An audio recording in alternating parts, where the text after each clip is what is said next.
자, 교과서 142페이지 진도 나갈게요. 국제분업과 무역의 필요성이라고 하는데, 자, 국제분업과 무역의 정의에 대해서 우선 한번 정리를 해볼게요. 우선 우리의 경제생활은 다른 나라와 밀접한 상호 의존 관계를 맺고 있고요. 그래서 예를 들어서 우리는 외국에서 수입해온 식재료로 음식을 만들어 먹기도 하고, 외국에서 수입해온 옷을 입거나 외국산 필기구를 사용하기도 하고요. 또한 많은 수의 국산품도 그 원료나 부품은 외국에서 수입한 것이 많다. 그래서 우리 뭐 예를 들자면 가장 흔한 예가 아이고 엄마야.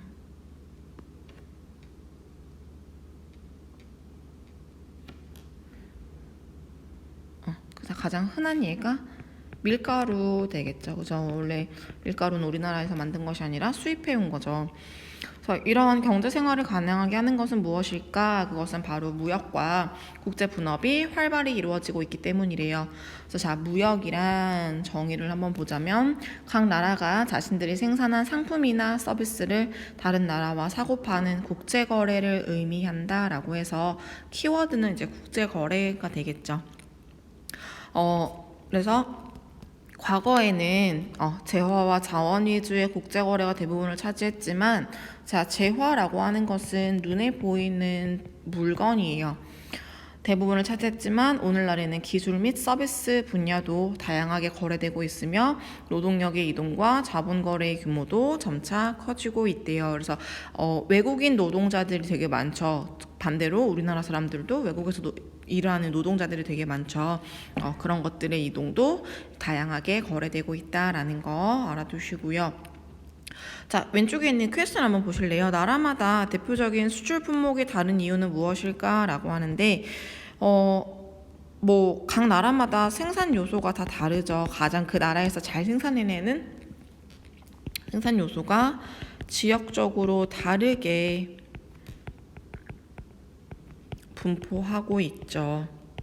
우리나라는 뭐 쌀을 잘 만들어낸다면, 혹은 우리나라의 강점 중에 하나가 농산물이죠. 농산물을 깨끗하게 재배를 한다면 이런 것들은 우리나라가 잘 생산해내서 무역하면서 이제 수출을 할 수도 있는 거죠. 그죠? 자, 그 다음에 오른쪽 페이지에 무역의 발달은 국제 분업을 촉진한대요. 자, 분업이란 것은 각 나라가 무역에 유리한 것을 특화하여 생산하는 것으로 한 나라가 다른 나라보다 잘 만들 수 있는 것을 집중적으로 생산하여서 수출한다면 더 많은 이익을 얻을 수 있대요. 따라서 무역이 발달한다면 국가 간의 특화가 촉진되고 이는 다시 무역의 활성화를 가져오고요. 즉 무역과 국제 분업은 서로 영향을 주고받으며 성장을 합니다. 그래서 또 예를 한번 들어보자면 뭐 자동차라는 것을 하나 만들 때 자동차에 들어가는 부품들이 여러 개 있죠. 그래서 원료를 뭐 수입을 하고요. 그 다음에 공장에서 만들고요. 이것을 또 사용하는 나라 각각 다 다를 수가 있는 거지. 그래서 특화된 나라에서 특화하여서 생산하는 것을 국제분업이라고 얘기를 합니다. 자, 그렇다고 한다면 국제분업이 혹은 무역이 왜 필요하느냐라는 건데, 자, 밑에 예시 한번 볼게요. 아랍에미리트는 석유 매장량이 많은 대신 농사를 지을 수 있는 땅이 거의 없대요. 국토 대부분 이제 사막 지역이라서 그렇죠. 그래서 여러 국가에서 농작물을 수입을 하는데 에티오피아에서 가장 많은 양을 수입을 한대요. 그래서 에티오피아는 노동력도 많지만 농경지도 많아서 농작물 재배가 가능하다. 그래서 그런데 이제 에티오피아에서는 석유가 전체 수입액의 20%를 차지하고 있대요. 그래서 사우디에서 주로 수입을 하고 있다고 합니다. 아랍에미리트와 에티오피아는 자국에서 생산되지 않거나 부족한 품목을 어떻게 얻고 있을까라고 하는데, 자, 이게 바로 무역을 통해서 얻고 있는 거죠. 그죠? 자, 그래서 위 사례에서는 아랍에미리트는 무역을 통해서 석유를 수출하면서 자국에서 생산되지 않는 농작물을 수입하고 있고요. 그 다음에 에티오피아 같은 경우에는 농작물을 수출하면서 자국에서 생산되지 않는 석유를 수입을 하고 있고요. 자, 이처럼 국제 분업과 무역은 자국에서 얻기 힘든 물건을 다른 나라에서 얻는데 필요합니다. 이는 자원, 노동, 자본 등과 같은 생산 요소가 지역에 따라 분포의 차이를 보이고 있고 생산 요소를 얼마나 보유하고 있느냐에 따라서 국가 간의 경쟁 여건도 달라진대요. 세계 각국은 국제 분업과 무역을 통해서 자국 내에서 생산되지 않거나 부족한 재화와 자원, 기술 및 서비스까지 외국에서 얻고 있으며 우리나라도 경제 개발 과정에서 원자재 확보를 위해서 무역에 크게 의존하였다. 그래서 우리나라는 지금 이러한 그다음에 무역이 되게 많이 활발하게 이루어져야 하는 나라 중에 하나인데 그 이유는 무엇이냐면 우리나라는 이게 없죠. 자원이 없죠. 노동력과 자본은 어느 정도 충당이 되는데 자원이 없어요. 그러니까 자국에서 얻기 힘든 물건이잖아. 그래서 우리나라는 뭘 많이 하는 거야? 무역을 많이 하는 국가가 중에 하나입니다. 자원이 없어서 그래요. 자, 뒤에 넘어갈게요. 그래서 또한 국제 분업과 무역은 다른 나라보다 더 잘 만드는 물건을 팔아서 이익을 얻는 데 필요하대요. 그래서 각 나라가 보유한 기술 수준, 자본, 노동력 등의 차이에 따라서 같은 상품이라도 나라마다 생산비가 달라진대요. 똑같은 의류를 생산함에 있어서 우리나라 같은 경우에는 노동비가 비싸서 의류값이 비싼데 의류값이 비싼데 저개발 국가 같은 경우에는 노동비가 싸기 때문에 의류값이 많이 저렴해져요.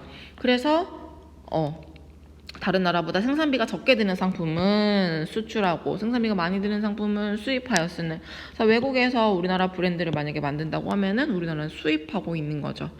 그렇게 된다면 그 나라에서는 노동력을 제공하기 때문에 이익이 창출하는 거고 우리나라는 의류의 값이 저렴해지기 때문에 또한 이익이 되는 거겠죠. 그래서 이때 자 이거 중요한 말, 한 나라가 어떤 상품을 생산하는 비용이 다른 나라보다 적게 드는 것을 절대 우위에 있다고 한다라는 거 이거 중요합니다. 하지만 한 나라가 모든 상품의 생산에서 절대 우위를 가질 때도 국가 간의 무역은 필요하대요. 이는 비교 우위에 따른 것으로 한 나라가 생산하는 상품의 기회비용이 다른 나라보다 낮은 것을 얘기한대요. 예를 들어 우리나라는 메모리 반도체와 섬유 생산의 기술력이 모두 세계적으로 뛰어나지만 섬유 같은 경우에는 이제 상대적으로 인건비가 싼, 방금 얘기했던 거죠. 중국이나 동남아시아 등에서 수입하고 있고요. 그래서 우리나라가 반도체와 섬유를 모두 생산하는 것보다는 상대적으로 기회비용이 적은 반도체를 집중적으로 생산하여 얻은 이윤으로 섬유를 수입하는 것이 훨씬 더 이익이다라는 거예요. 그래서 지역적 분포 차이 및 이에 따른 생산비의 차이로 초래된 국제 분업과 무역은 모두 직접적인 이익을 준다라는 거예요. 자, 그래서 중요한 거 하나 옆에 좀 적어두시면 좋을 것 같아요. 자, 비교 우위를 결정하는 도지 요인은 무엇이냐라는 건데 첫 번째는 부존 자원. 자, 보유하고 있는 존재하고 있는 자원. 근데 우리나라 같은 경우에는 부존 자원이 거의 없죠. 그 다음에 혹은 기후 차이. 우리는 쌀을 생산하기에 적합하는 기후인 거지 밀을 생산하기에는 조금 습한 기후가 있어서 밀 같은 경우에는 생산하는 데 노력을 기울이느니 수입하는 게 훨씬 더 저렴한 거죠. 그 다음에 세 번째, 오랜 생산 경험. 왜 뉴스, TV 같은 거 보면은 막 몇십 년 된 장인 이런 거 얘기하잖아요. 그런 것들은 이제 우리가 훨씬 더 좋은 게 있겠죠. 그 다음에 네 번째는 정부의 지원. 이런 것들을 생산하면은 나라에서 세금 혜택을 줄게라는 것들도 비교 우위를 결정하는데 직접적인 요인이 될 수도 있는 거예요. 자, 밑에 이거 한번 볼게요. 시사자료실 한번 볼게요. 우리나라 5대 수출 품목의 변화인데 6.25 전쟁으로 우리나라는 이제 아무것도 없었는데 그때부터 이제 시작을 한 겁니다. 넉넉했던 수선 자원을 팔았대요. 그 다음에 철광석, 그 다음에 이것도 수출을 했대요. 이때는 있었나 봐. 그런데 60년대, 70년대에는 풍부한 노동력으로 노동 집약적인 산업에 이제 수출을 했고요. 그래서 이걸로 돈 번 것으로 이제 중화공업에 집중 투자를 했고요. 더 돈을 많이 벌어서 이제는 섬유 등 경공업 제품인데 그러다 보니 이제 이거는 위축되는 거죠. 중화공업에 치중을 하는 거죠. 비교 우위를 준 거예요. 그래서 뭘 했냐면 이제는 반도체나 자동차, 선박 그러니까 한 개를 팔아서 훨씬 더 돈이 많이 되는 거를 파는 거지. 의류 같은 거 그다음에 신발 같은 거 하나 파느니 반도체, 자동차, 배 하나 팔면은 어마어마한 비용이 이익이 생기는 거잖아. 그래서 2000년대 초반에는 이제 반도체와 자동차가 차지를 했고요. 그다음에 3위부터 5위를 보시면은 선박, 섬유, 석유 제품 이런 것들은 3에서 5위래요. 자, 밑에 이거 한번 보실래요? 스스로 확인하기 한번 1번 봅시다. 자, 우리나라가 각 나라가 처한 환경에서 유리한 것만을 생산하여서 특화하는 것, 이것을 우리는 국제분업이라고 얘기를 합니다. 국제분업 꼭 기억해 두시고요. 자, 오른쪽에 주제 탐구 한번 볼게요. 자, 자유무역 확대와 경제협력 증진 방안. 자, 자유무역이라는 말 많이 들어보셨을까요, 혹시나? 자, 우선은 1번부터 먼저 보겠습니다. 세계무역기구 WTO는 95년 내에 국가 간의 무역 장벽을 제거하고, 그러니까 무역의 양이 증가하다 보니 장벽이라는 게 생긴 거야. 수출 수입하는 데 있어서 어떤 제재가 생기는데 그 제재의 가장 큰 것이 뭐냐면 세금이에요. 그래서 자유무역을 확대하기 위해서 설립한 국제기구래요. 국제거래 시 지켜야 할 규칙을 정하고 그다음에 마찰도 조정을 하고 세계무역기구가 생긴 이후에는 농산물 그다음에 서비스 등 국제적으로 거래되는 모든 상품과 서비스의 시장 개방이 전면적으로 이루어지고 있대요. 그래서 자, 관세를 낮추는 것이 WTO의 역할 중에 하나예요. 자, 그 다음에 FTA, 프리 트레이드 어그리먼트 협정. 자, 특정 국가끼리 맺는 자유무역 협정은 상대국에서 수입하는 물품에 관세를 낮추어서 자유롭게 상품과 서비스의 수출입 거래가 이루어지도록 하는 협정이래요. 자유무역 협정의 대상은 상품을 비롯하여서 서비스, 투자, 지식재산권, 환경, 노동 기준으로까지 확대가 되는데 예를 들자면 좀 빈 공간이 여기. 자, 예를 들자면 똑같은 쌀인데 우리나라 어디라고 할까요? 우리나라 지평선이 존재하는 동네가 이천쌀 유명하죠? 자, 이천쌀이 있고 베트남 쌀이 있어요. 자, 베트남 쌀이 있는데 베트남 쌀과 이천쌀 한번 비교를 해보자면 당연히 이천의 쌀 값이 비쌀 거야. 왜 그러냐면 이천에서 쌀을 재배하는 거에서는 노동비도 들어가죠. 그 다음에 땅값도 포함이 돼야 되죠. 그 다음에 기계값도 포함이 돼야 되죠. 그 다음에 세금도 포함이 돼야 되지. 그 다음에 포장비도 포함이 돼야 돼. 자, 베트남 쌀은요. 갖고 오는 거 당연히 운반비, 운송비도 들어갈 것이고 여기도 만약에 집가가 당연히 들어갈 것이고 노동비가 들어갈 것이고 그 다음에 당연히 포장하는 것도 돈이 들 거예요. 그런데 문제는 무엇이냐면 베트남 같은 경우에는 집가나 노동비, 포장값이 매우 저렴한 거야. 이천 지역보다. 운송비라고 해봤자 배를 이용해서 들어오다 보면 배는 사실상 운송비가 막 그렇게 비싸진 않거든요.